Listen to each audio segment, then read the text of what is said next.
So, what's the right price for your product? I mean, it's a question that can literally make or break a business. Get it wrong, and you're either leaving money on the table or worse, scaring away all your customers. But here's the thing. Pricing isn't just guesswork. It's a strategic science. And today, we're going to break down that formula step by step. Let's get into it. I want to start with this quote because it just hits the nail on the head. I mean, think about it for a second. Your amazing product, your clever marketing, your beautiful website, those are all costs. They're money going out. Price is the only thing in that entire mix that actually brings revenue in.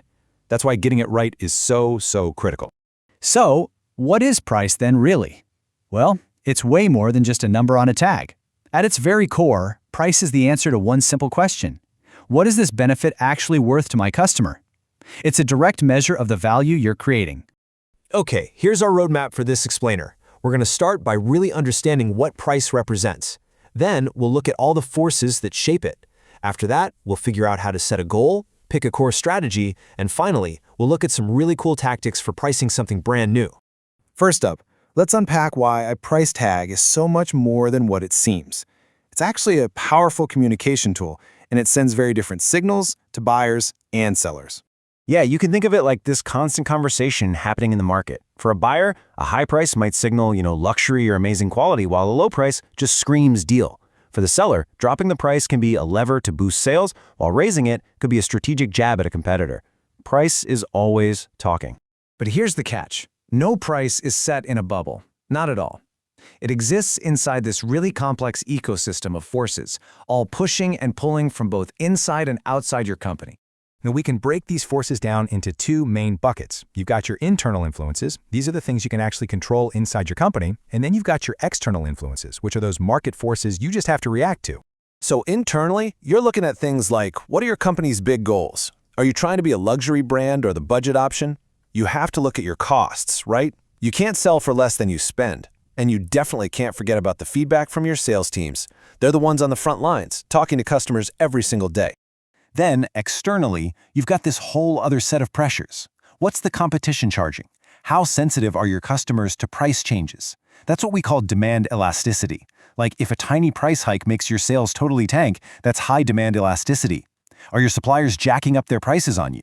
All these forces are constantly squeezing and shaping that final number. Okay, so now that we get the environment, it's time to get strategic.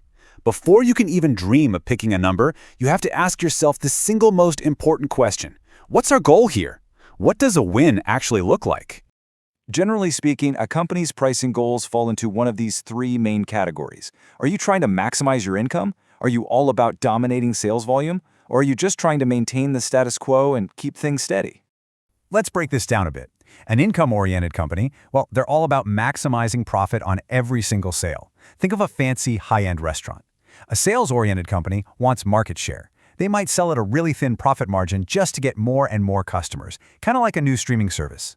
And a status quo company, they just want to keep things stable, maybe by matching competitor prices and then competing on other things like amazing customer service. So once your objective is crystal clear, it's finally time to pick your core strategy. This is where all that theory starts to turn into an actual price tag. Fundamentally, your strategy is probably going to fall into one of three lanes. Are you going to be the low price leader? Are you going to position yourself right in the middle of the market? Or are you going to claim that premium high price spot? The low price strategy, that's a volume game. Think of any major fast food chain. You sell a ton of stuff for just a little bit of profit on each item.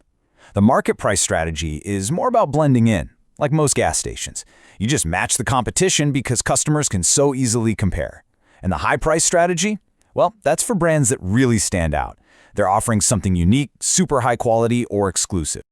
All right, now for a fun one. What if your product is brand new, like totally new to the world? You have no history, no direct competitors to look at. For that, you need a specific launch strategy. So let's run through 4 key tactics you can use. First up, we have skimming. Think about the launch of the very first iPhone. Apple started the price really high to capture all those early adopters, the people who just had to have it first. This skims the most profit from each layer of the market. Then, over time, the price slowly drops to pull in the more price-sensitive folks. Penetration pricing is the exact opposite.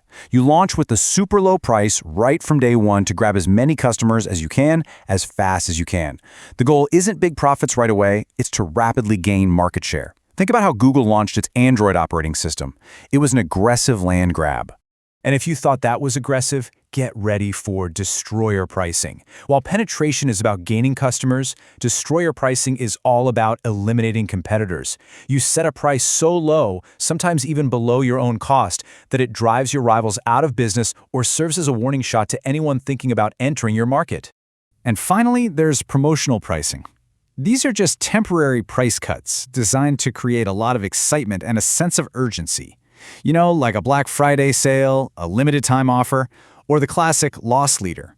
That super cheap gallon of milk at the front of the grocery store that's designed to get you in the door so you buy a whole cart full of other things.